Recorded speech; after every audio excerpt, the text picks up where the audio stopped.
The wind moaned across the desolate road like a dying prayer.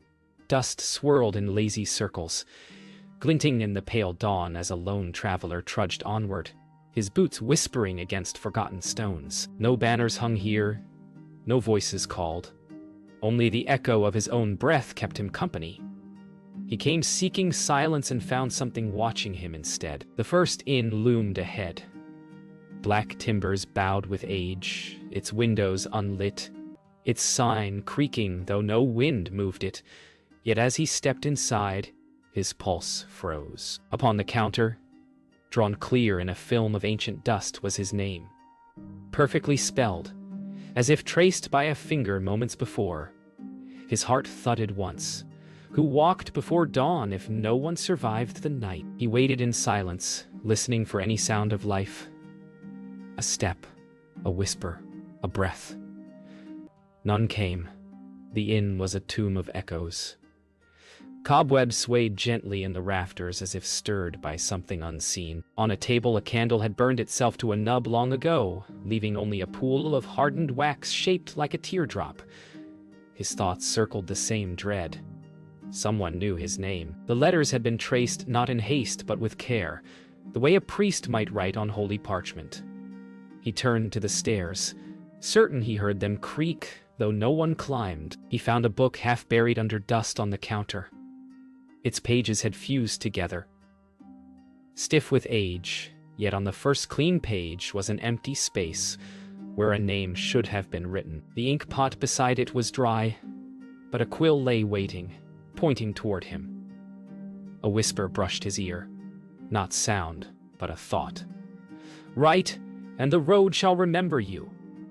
He dropped the quill and stumbled back, heart racing. The door behind him slammed shut. Outside, the fog thickened until it became almost solid, smothering the world in gray. The inn's windows turned to mirrors of mist. Edrin pressed his hand to the glass. On the other side, another hand met his, palm to palm. His own reflection, yet older. The skin cracked like parchment. He gasped and stumbled back as the image smiled faintly before fading into nothing. He turned to run, but the doorway led only into more fog. The night claimed the inn long before the sun fell. Edrin lit a candle and sat by the counter, staring at his name in the dust. The letters had begun to blur, as if erased by breath. He could feel something in the rafters above, listening. Patient, invisible, ancient. When he finally whispered his own name aloud, the candle flickered out, leaving him in darkness. The dust stirred once more, forming a second word beside his name: return. At dawn, the fog lifted only enough to reveal another road curling through dead fields. The inn behind him had vanished, as though it never existed. Yet when he turned, dust clung to his boots, the same fine gray that spelled his name. He walked until noon and came upon another inn, its door swinging gently, the sign above reading words he could not decipher. Inside, the same stillness waited. Only this time, the dust on the counter bore not just his name, but another, faintly written beneath it, half erased. He wiped it gently and felt the sting of recognition. He had seen that name in his dreams, whispered by the same unseen voice that urged him onward. Within the gloom of the second inn, a soft sound broke the silence, the hush of a hymn, sung by a voice not his own. Edrin followed it to a candlelit corner, where a woman sat, her hands folded in prayer, though no altar stood before her. Her robes were of a convent long abandoned, and her eyes carried the tired calm of someone who had seen too much truth. She lifted her gaze slowly and said, "You came from the inn that knows your name." He hesitated. "How do you know of it?" She smiled faintly. "Because mine was written there before yours." The woman called herself Merwen, a pilgrim of forgotten vows. She spoke of inns that appeared only to those whose paths were already written. "Each name in dust is a promise kept by something older than men," she said. Edron felt the weight of her words like iron upon his chest.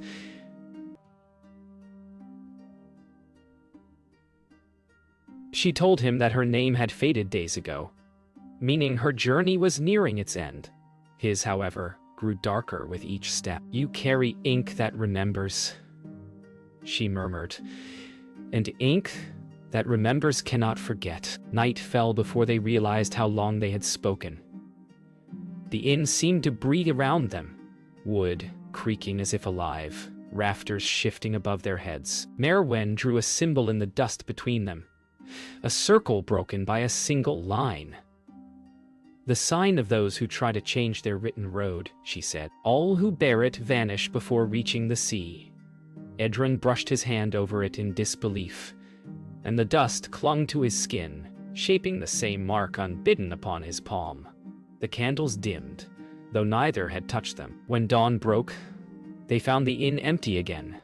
No trace of the table, the candles, or even the walls. They stood on a barren plain beneath a gray sky, the wind carrying whispers like distant voices reciting their names. Edron turned to Merwen. "If each inn is a memory," he said, "whose memory do we walk through?" She answered quietly, "Yours, perhaps, or the one that wrote us both." Her eyes shone with fear before she looked away. The dust at their feet began to move, swirling in deliberate lines that formed yet another name. Not his, not hers, but something waiting ahead. The plains gave way to a valley of ruins, where crumbling spires jutted like teeth through the mist. Edron and Merwen walked in silence, the road beneath them cracked and half-swallowed by roots. Every step stirred the dust, and with each swirl, Edron glimpsed faint shapes of letters forming and fading. The valley smelled of old parchment and rain. At its heart stood a derelict chapel, doors chained but whispering with unseen breath. Merwen halted. "This is where the ledgers are kept," she said. "Those who tried to forget what they once wrote." Edron felt a cold dread in his chest, as if something within those walls was already turning its pages toward him. Inside the chapel, rows of wooden pews had collapsed under centuries of dust. At the altar stood a stone lectern, upon which lay a vast ledger bound in blackened skin. Edron brushed his fingers along its surface, tracing the cracked edges. The air around him thickened. He opened the book, and the dust rose like smoke. Names filled every line, written in the same ink he had once used as a scribe. His stomach turned as he read the first entry.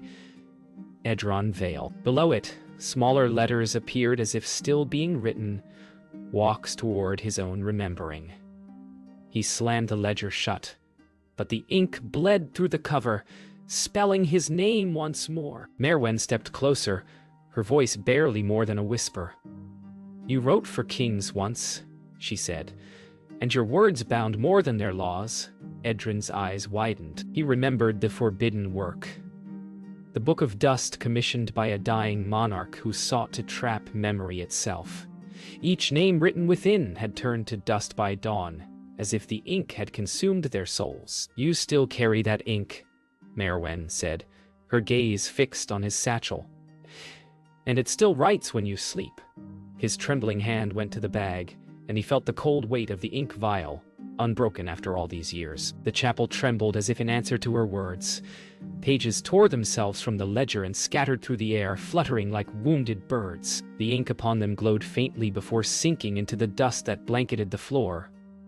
From the far end of the chapel came the slow creak of a door, though none had entered. A tall figure emerged, blindfolded, robed in tattered innkeeper's garb, hands clasped before him. "The road remembers its maker," he murmured.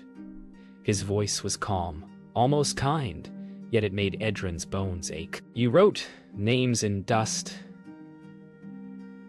that were not yours to write." The innkeeper approached slowly, his steps leaving no sound, no mark. "You built the road, scribe," he said, voice like falling ash. "Each inn, each name, you wrote them before your memory was taken?" Edron fell to his knees. "Then why do I walk it now?" The blind man smiled faintly. "Because the ink remembers what you tried to forget."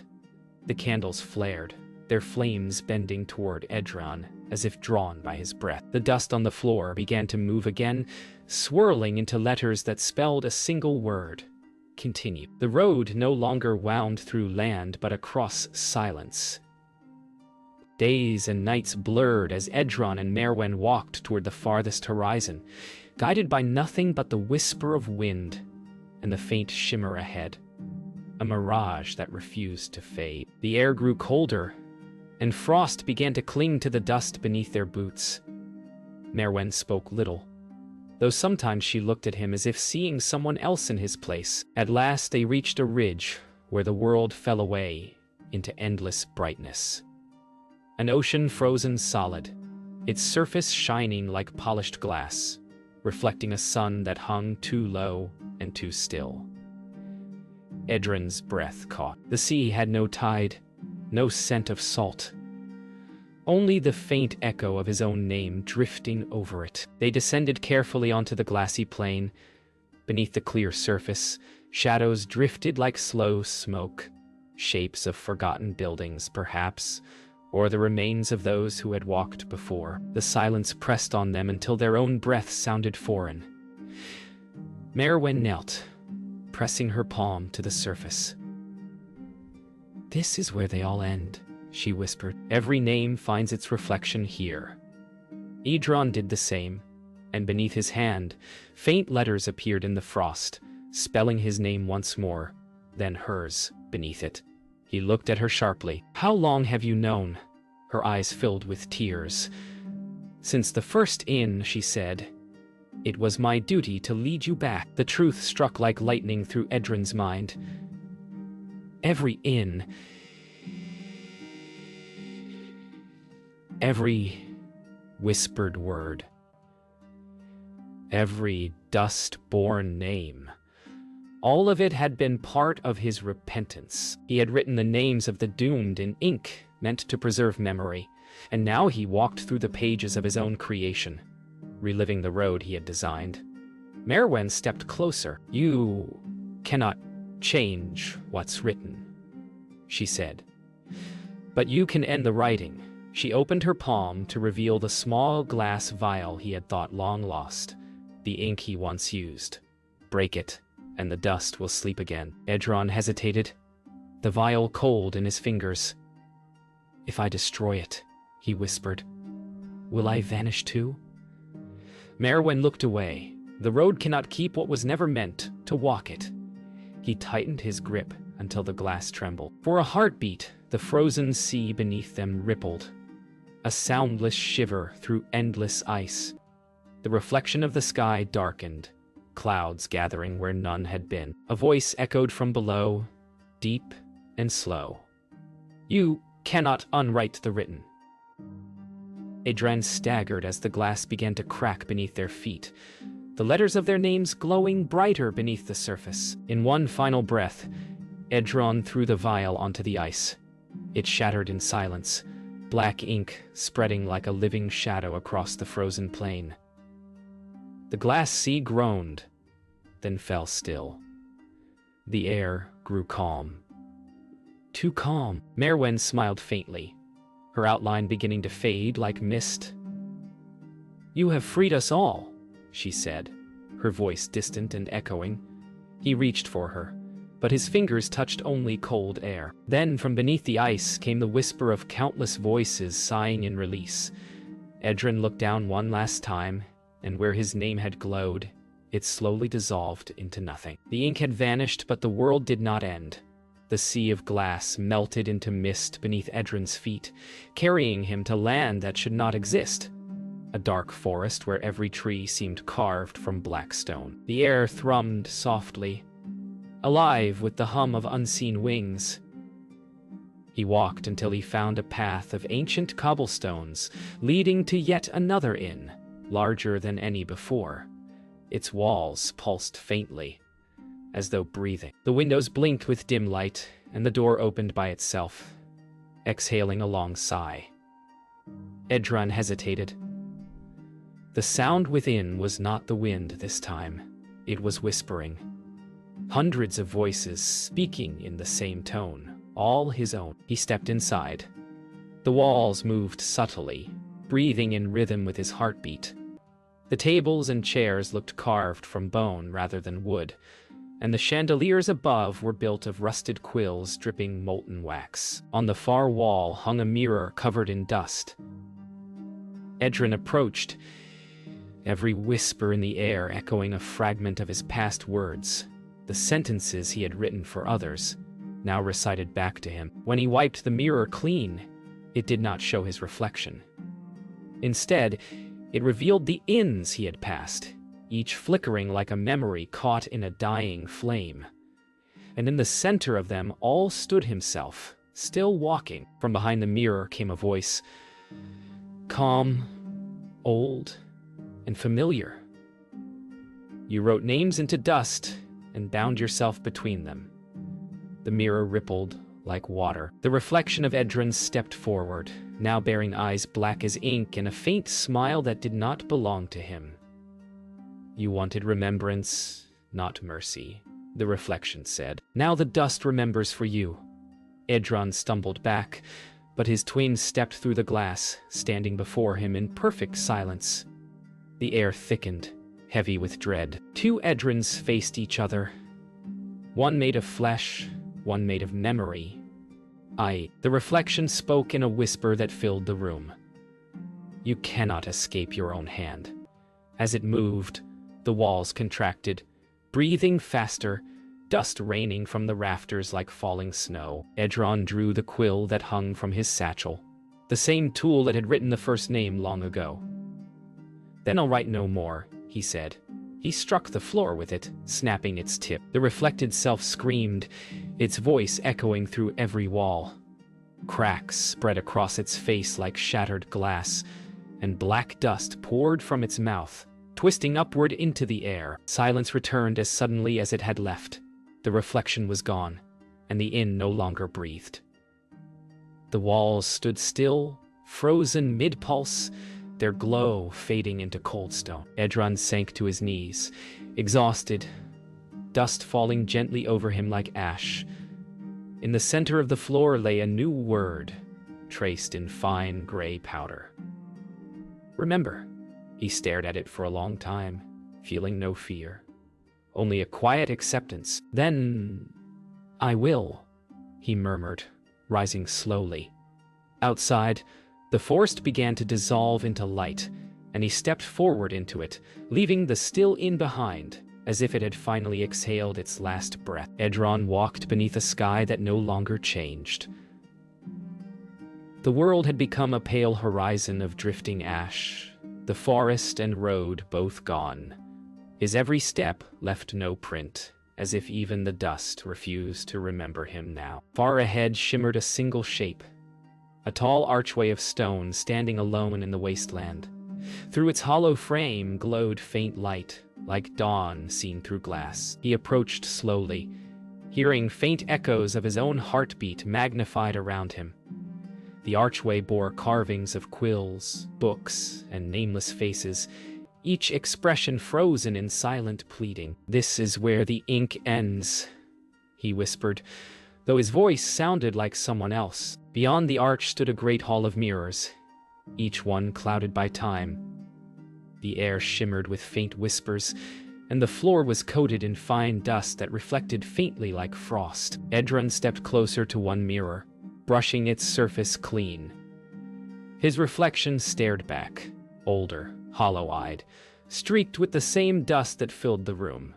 Then the reflection moved, though he had not. It raised a quill, dipped it into invisible ink, and began to write upon the mirror's inner surface. As the letters appeared, they burned faintly. Edron Vale walks no further. He struck the mirror with his fist, but it did not shatter.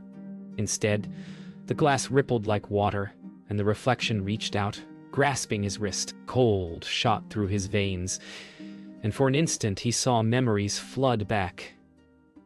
Every name, every ink stroke, every face he had condemned to dust. The hall trembled under the weight of remembrance. I am what you left unfinished, the reflection said. Edron struggled, but his strength failed. The glass pulled him in, swallowing him whole until there was only silence. And then, Another voice behind him whispered, "Right." Edron opened his eyes to find himself within the mirror's world. Everything inverted, colorless yet sharp. Rows of mirrors extended endlessly in all directions, each showing another moment of his life repeating. In one, he wrote names at a candlelit desk. In another, he walked the roads alone. He turned to see Marwen standing beside him, though her form shimmered like mist. "You are inside your own memory," she said softly. "But memories end where forgiveness begins." She took his hand and the mirrors began to fracture, one by one, the sound echoing like distant thunder. One mirror remained, larger than all the rest, its surface dark and still. In it, Edron saw the quill again, resting on an empty page that pulsed like a heartbeat. "The final name," said Marwen, her voice fading. "Write it, and the dust will forget." He stepped forward, dipped the quill into the air itself, and began to write his own name. As the last letter was formed, the hall filled with light so blinding that every reflection dissolved. The mirrors turned to dust, floating upward like snow, in reverse. Edron felt the weight lift from his chest, and as he breathed for the first time, the air smelled clean. Light faded to silence, and silence to breath. Edron stood upon the same road where his journey had begun, yet the air was softer, the world clearer. No fog clung to the hills, no whisper followed the wind. For a moment he thought himself free, but when he looked down, he saw that his boots pressed not into soil, but into a thin layer of dust that glittered faintly in the sunlight. The inns were gone, yet the dust stretched endlessly before him, waiting. A familiar voice, calm and distant, murmured within the breeze. "The road remembers its maker." Edron smiled faintly, neither afraid nor defiant. "Then let it remember," he whispered, stepping forward once more. As he walked, shapes began to emerge along the roadside. Not inns, but small altars made of stone, each bearing an open book. When he passed them, the pages turned without wind, displaying faint names that glowed and then faded. Every few steps a familiar one appeared, faces of those he had once condemned, now smiling faintly, their eyes no longer filled with blame. The last altar bore Marwen's name, her page blank except for a single word. "Free." A tear slipped down his cheek, the first he had shed since his pen had fallen silent. At the road's end stood a single wooden door, freestanding amid the dust. Its frame was worn, its handle carved from ink-black iron. He approached slowly, hearing the faint scratching of a quill beyond it. When he opened it, he found not another room, but a desk set beneath a sky full of stars. Upon the desk lay parchment, ink, and a candle already lit. The quill rested beside them, whole again, as if never broken. Edron sat. For the first time, he did not write names or sorrow. He wrote a story, his own, not of punishment, but of release. The stars above shimmered brighter with every word. The road, the inns, the mirrors. All returned in his mind as he wrote, but now they no longer frightened him. He realized they had never been curses, only reminders of what he had forgotten to forgive. With each line, the ink faded faster, turning to light upon the parchment. Soon the candle burned low, and the final sentence glowed brighter than all the rest. "The dust remembers only to let go." Edron smiled softly. Setting the quill down, the wind rose once more, lifting the pages into the air, scattering them into the night like stars taking flight. When the last page vanished, the stars began to dim, leaving behind only the whisper of dust falling gently around him.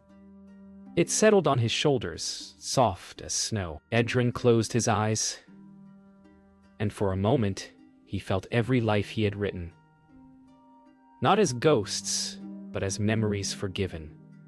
The air grew still. Then, from somewhere unseen, the voice that had followed him since the first inn spoke one final time.